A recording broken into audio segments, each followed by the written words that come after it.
much. Yeah, Language and thought processes too, because we personalize. Yeah, we do. Would you say for the healing experience, it's important to acknowledge that along the journey, you don't need the other party to be involved in your discovery or your healing? Oh no, honey. Because like I said, even when it comes to this inner child work that I'm doing, like I said, I know I'm gonna get the calls. Like, why they're coming? They coming. They gonna come. You know, why you say this? Why you say that? Or I'm not gonna talk to you because of what you said. And has it been that way for you in this experience so far? This is just the beginning. Okay. So right now you just at the shore looking at the water. Yeah, this is only the beginning, because there is so much to explore, and it's just so crazy how I think maybe I shared this with you before. I used to journal a lot. I remember we talked about that. Yes. At our first sit down. Okay. Which to me, I still have the footage from that. Oh yeah. And I think about putting that out. I'm like, I'll do something special for my YouTube. Okay. Yeah. Because I need folks to see that, like, before I do these sit downs with people I care about, who I actually know, there's a lot of background work that we do in terms of conversations and who the people are. Yes. So. Yes. Yeah. So even, like I said, when it comes to my journaling, and I've been saying to myself, and probably when I start this therapy process, is going back into those entries. But when I say I journal from like 4th grade all the way up until I had my kid at 30. So there's I got a bunch of receipts, okay, of things that have happened to me.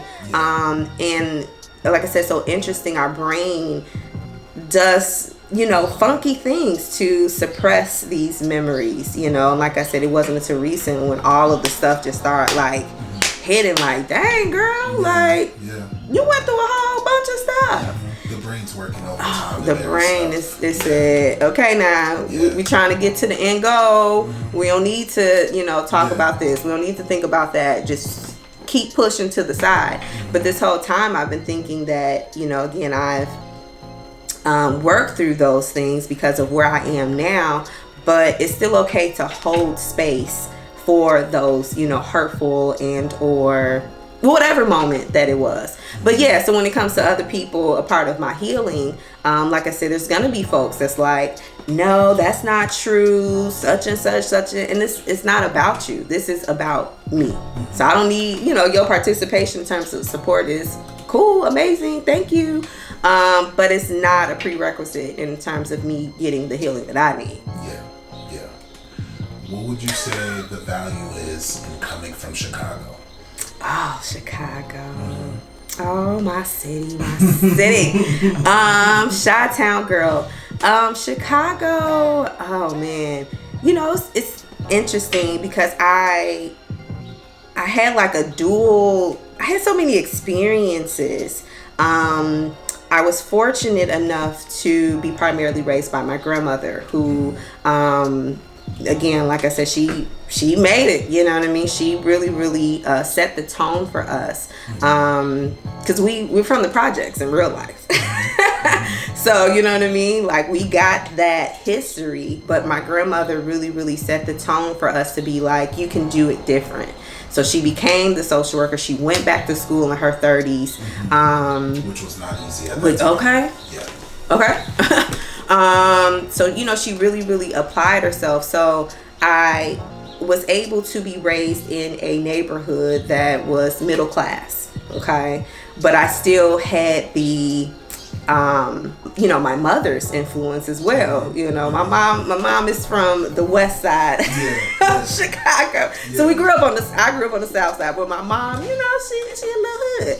So, I spent a good chunk of my lifespan with my grandmother, but then I was also raised by my mom, so she at some point uprooted us from that middle class area, you know what I mean? And we navigated different parts of the hood. Yeah. So, I was able to, and what was interesting though, I was still able to have a home base with my high school that remains in that middle class area. So, I would go to this middle class community, but then go back home to the hood. So it's like I basically had the best of both worlds. And so I joke with most folks and call myself Hollywood because, I mean, essentially, you know, I understood. Well, let me say this. The middle class experience gave me some hope, right? In terms of like, wow, I'm seeing all these people move and shake in this way and wearing all these name brand clothes. And I didn't have those name brand clothes, okay? Listen. But, you know, it gave me, like I said, that glimpse, that exposure to something different. But then, you know, going back home to the hood, it was like, okay, I understand the grind. I understand, you know, the survival mode. I understand, you know what I mean? Like, you just doing what you got to do to get by. And it's necessary. And it's necessary, right? Yeah. Because it was just so interesting to me how, okay, so my high school was like, all you had to do was take one bus to get to downtown Chicago, which is beautiful. Have you been to Chicago before? Twice. Okay. I have family out there. Oh, okay. Yeah. So, you know, downtown. Amazing. Beautiful, right? So all I had to do was take one bus from my high school. It was like 15 minutes to get to downtown. But what's so interesting enough is that this one bus, which was called the number 6, it would take you from downtown, but then would also travel all the way back to the south. Oh, okay. So it was a one-stop shop. So it was a one-stop shop, right? But what was crazy was that people who was like in the inner South, some of them never had been to downtown Chicago. And it's like, all you gotta do is catch, you know, 1 or 2 buses. I mean, I would say Chicago's transit authority is, they cover, you know, a lot of areas. Yeah. And you guys are clean. You guys keep them streets clean on that side. The presentable side that they're trying to present. Right. Yeah. The north side. But anyway, but yeah, it was just so interesting how, like, again, so many people didn't have that exposure. And I'm like, all you gotta do is just get on a bus. Yeah. But again, the, you know, people from the hood was like, this all we know. That door was never open. It was never open. But again, they didn't have examples of people being like, hey, I go downtown all the time. Like, come with me. That world was just so, like, non-existent to them.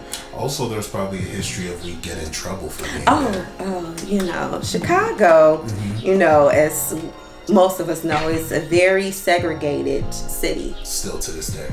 Yeah. Very segregated. You know, the white folks was on the north side, black folk went on the south, west side, but, you know, we all knew. And then we had, you know, Italian communities and Polish communities and Hispanic communities, but everybody was in their little pocket. It knew, or the understanding was like, you stay where you at. You know what I mean? So, but yeah, Chicago, I'm trying to stay on topic to your, I got you. to your question. Now, we're here to chat. If you ever want to do a deep dive, I'm like, nah, that's fine. Listen. Yeah, this time could be used however you see fit. Yeah, but Chicago just really, really taught me work ethic, honestly. And like I said, the fact that I had that taste and that exposure to something greater just really, really pushed me to be like, I gotta get the fuck up out of here. You know what I mean? I want to know what else is there beyond that. But like I said, I understand that everybody didn't have that privilege. And it's just so interesting how we talk about privilege within our community, right? Still.